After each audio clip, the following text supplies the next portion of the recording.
Sa iba pang balita, pasado alas 4 ng hapon kahapon dumating sa Sandigan Bayan 3rd Division Office si dating Chief Justice Renato Corona kasama ang kanyang may bahay na si Ginang Cristina Corona para mag-abot ng piyansa sa kasong perjury at paglabag sa Republic Act 6713 o Code of Conduct and Ethical Standards for Public Officials and Employees. May kabuhang 160,000 pesos ang inilagak ng mag-asawa sa Sandigan Bayan para sa 8 counts ng perjury at 8 counts ng Code of Conduct violation.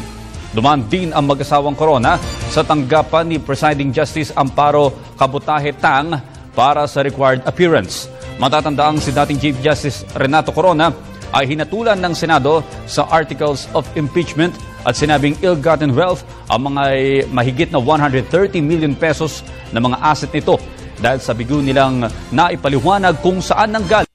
ang naturang yaman.